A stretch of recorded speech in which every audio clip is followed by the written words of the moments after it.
Warmest greetings to all my incredible subscribers and new viewers alike.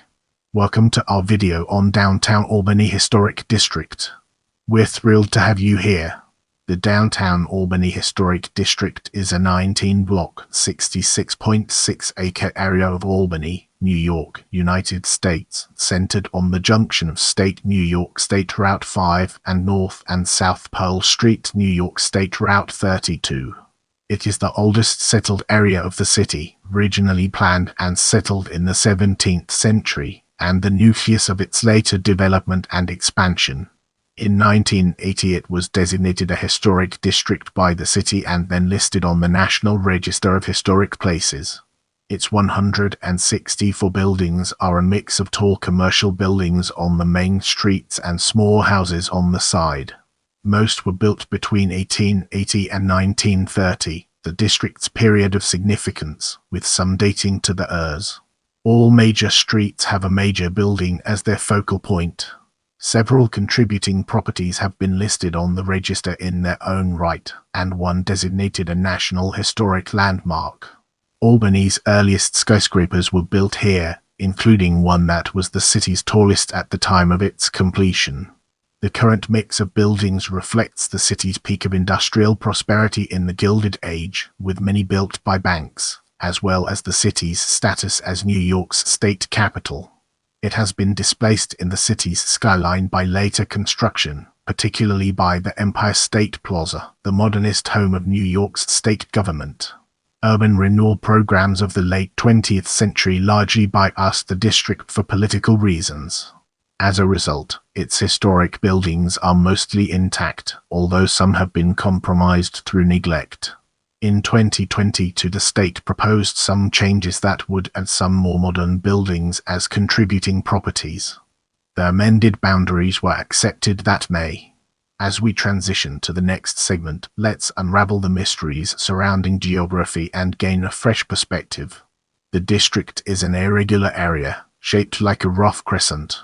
It is centered along the axes of North and South Pearl NY 32 and State NY 5 west of Pearl Streets. A combination of natural features, streets, and legal boundaries serves to delineate it.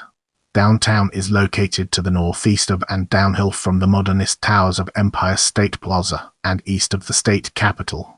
On the east it is bounded by the Hudson River and Interstate 787. With Eagle Street its western side excluding City Hall, the State Court of Appeals and the County Courthouse. To the north, the boundary follows Columbia Street to Chapel Street, then north to Sheridan Street. It continues east to North Pearl and then follows rear lot lines along the north side of Columbia to Broadway and out to I-787, then turns south. At the district's southern tip, it comes inland again to Pine Street, which it follows for a block to Liberty Street and then turns north to Hudson Avenue, where it follows an irregular route along property lines to Norton Street. Here it continues west to South Pearl, and after a short twist to the north it follows Howard Street west. At William Street it turns south again, and then follows some property lines west to Beaver Street across from the Times Union Center. At Wendell Street it turns north to Howard and follows Howard west back to Eagle. This area takes in 19 blocks and parts of several others. James and Steuben Streets, as well as Maiden Lane, are included in their entirety along with some narrow alleys within blocks. The area is totally developed, with many multi-story buildings used as office space with storefronts at street level. Open space between them and on the edges is used for parking lots. There are no significant parks or squares within it. As we enter this new phase, let's analyze history from different angles and evaluate its significance. Downtown has always been the center of Albany from its founding in the 17th century. Its built environment did not take its present form until the late 19th. Since then it has remained relatively stable, with some decaying buildings facing demolition pressure as part of redevelopment efforts. In the next phase, we'll be immersing ourselves in the realm of colonial and revolutionary period and exploring its real-world applications. The area within the district was the same as that originally settled by the Dutch in the 17th century north of Fort Orange, a high area between two ravines that have since been filled in. It became British in 1664 and was renamed Albany, in honor of King James II, Duke of Albany prior to his coronation. The grid plan of the area's streets was laid out at this time, although it was mostly unbuilt as the city was within a stockade. Most commercial buildings at the time, primarily warehouses, were located on what is now Broadway. The 1815 Cowson building at 420 Broadway, the oldest building in the district, is typical of that kind of construction. The inland blocks were residential. Albany was a point of contention during both the French and Indian and Revolutionary Wars, and the New York State Legislature met there in 1780 after British occupation ended. In 1797 it was designated the state capital. Now let's redirect our focus towards 19th century and discover its significance in our narrative. More residences were built, primarily to be rented to lawyers and legislators working in the Capitol and the courts. The city began to expand and annex surrounding land to handle its growth.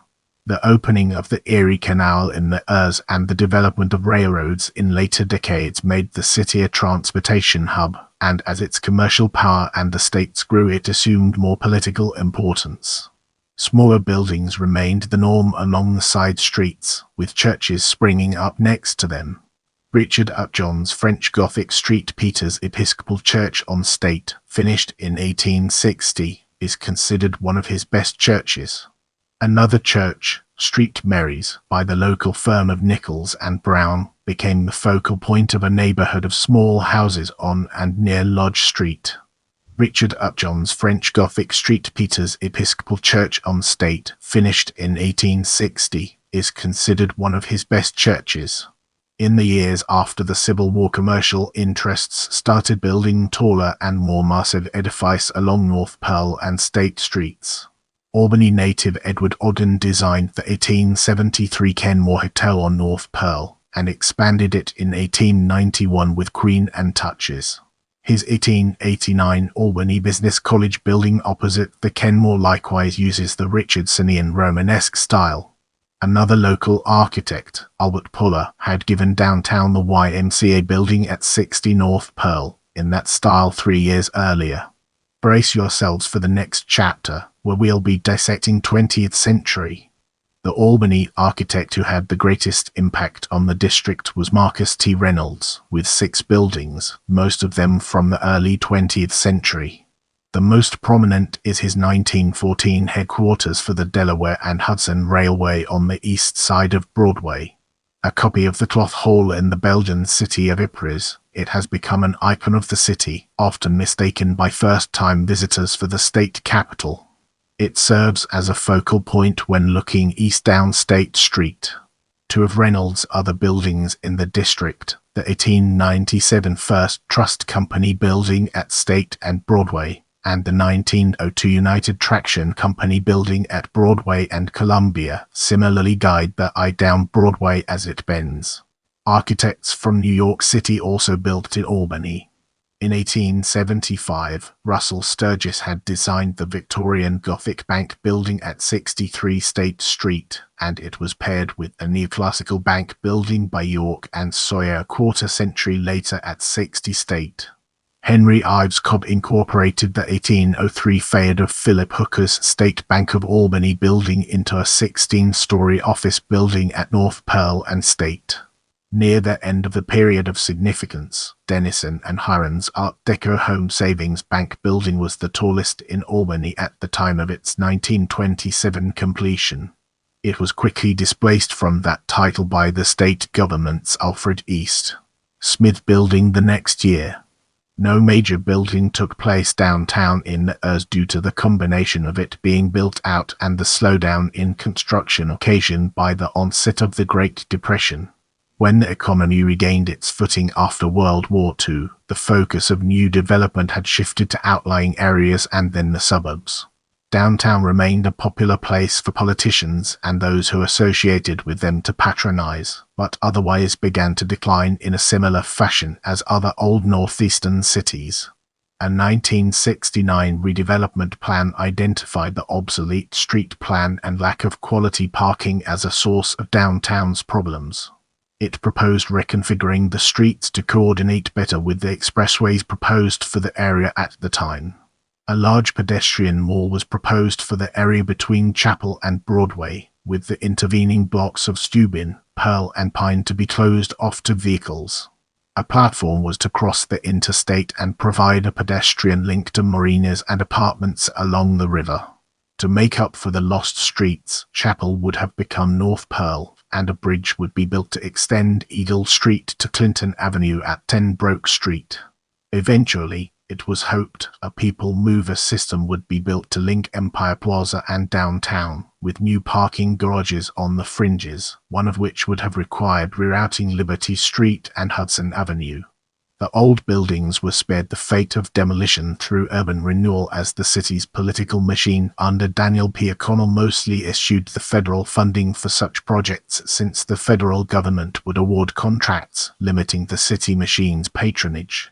New development in the center of Albany instead took the form of what was originally known as the South Mall project proposed by Governor Nelson Rockefeller. This cleared 98 acres southwest of downtown for a complex centered on 5 tall state office buildings in high modernist style. When completed in the late years, Empire State Plaza became the new centerpiece of the city's skyline, and Erastus Corning Tower its tallest building. The Delaware and Hudson moved out of its building following the decline in its industry, and after a few years of vacancy it was purchased by the state to become the main headquarters of the State University of New York. Without wasting any more time, let's jump into the fascinating world of 21st century. In the late years, Seba Rockaway, a British developer, proposed to demolish a row of buildings, all contributing, at State Street and replace them with a 14-story office complex. Preservationists objected, but the city granted permission. The project was later cancelled when Seba failed to find tenants for the property. A decade later, it put forth a similar expanded proposal, which would have demolished not only the original properties but the long vacant Wellington Row, which includes the Wellington and Berkshire Hotels, as well as the former Albany Elks Lodge. This time the preservationists sued the city to stop the demolition. The buildings continued to deteriorate, and in 2004 a section of State Street was closed since part of the Wellington's cornice was in danger of falling into it. A new owner, Columbia Development Companies, bought the properties and finally reached a compromise that preserved the facades of the Wellington and the other State Street buildings, with the new office building to rise behind them. Demolition began in 2009. New construction or expansion within the district is reviewed by the city's Historic Resources Commission (HRC), a group of 9 citizens with an interest in architecture, history or historic preservation appointed by the mayor. The HRC also considers new city landmark designations. The area also comes under the purview of several of Albany's neighborhood associations. In 2022, the state proposed to the National Park Service (NPS) some changes to the district as a result of additional research into its history and developments since then, which were accepted in May. At the time of the original nomination, the period of significance ended at 1928. The new research took into account the period of mid-20th century urban renewal and construction from that era and extend that period to 1973.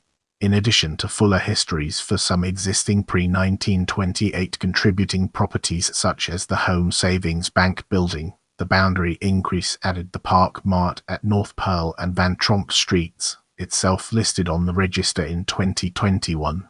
It had been deliberately excluded at the time the district was designated but now reflects that era of its history. Similarly, the equally modernist former Adirondack Trailways bus terminal at Broadway and Division, near the south end of the district, is now considered contributing, along with a small brick late-as commercial building at 55 Columbia Street and the IBM service building at 119 State Street. Along the southern boundary, a lot on the south side of Beaver Street near the south end of Lodge has been removed from the district as the building on it was demolished to make way for MVP Arena. At the eastern corner, an area taking in 3C 1875 row houses on the west side of Eagle Street near the Beaver intersection, along with the ERS office building north of them with the official address of State Street, were added to the district. The spotlight now falls on significant contributing properties as we delve deeper into its details. 6 of the district's properties are listed on the National Register in their own right, and 1 is a National Historic Landmark. There are several others that are notable. Get ready to immerse yourself in the world of National Historic Landmark as we examine its impact and relevance. St. Peter's Episcopal Church, 107 State Street. Richard Upchon and his son designed this church, completed in 1860 for a congregation founded in 1704. It is in French Gothic Revival style and considered one of his best churches.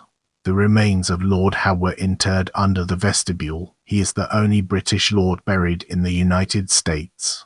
It was listed on the register in 1972 and then designated an NHL 8 years later. Now, let's shift our perspective and explore National Register of Historic Places through a fresh lens, unlocking new perspectives. Delaware and Hudson Railroad Company Building, Broadway and State Street. Currently used as the headquarters of the State University of New York, this is downtown Albany's best-known building. It may have been inspired by the 13th Flemish Gothic Cloth Hall in Ypres, Belgium, built in 1913 by local architect Marcus Fahrenheit. Gilbert. James T. Foley United States Courthouse, 445 Broadway, built in the Art Deco style. Old Post Office, Broadway and State Street. The Renaissance Revival design of this 1883 post office was a less expensive substitute for the larger structure originally planned before the land turned out to be far more expensive than expected. First Trust Company Building, Broadway and State. A 1902 Gilbert building in the classic Beaux Arts style. St. Mary's Church, 10 Lodge Street. When built in 1869 by Nichols and Brown, this third building to house the city's oldest Catholic church was an early application of the Romanesque revival. Upon completion of its 175-foot tower in the ERS, it became the first Albany church with electric lighting. United Traction Company Building, Broadway and Columbia. 1902 Beaux Arts Gilbert building that also serves as a focal point going down Columbia Street. Van Ostrander Radcliffe House, oldest building in Albany, added to register in 2008. YMCA Building, 60 North Pearl. An 1886 Richardsonian Romanesque building by Albert Fuller. As we embark on the next leg of our journey, let's unpack the layers of other notable buildings and examine its core elements. Cowson Building, 420 Broadway. This warehouse, built in 1815 and expanded later in the century. Home Savings Bank Building, a 1927 Art Deco skyscraper that was Albany's tallest when built by Denison and Hirons. It is one of the newest contributing properties in the district. Kenmore Hotel, Columbia and North Pearl Street.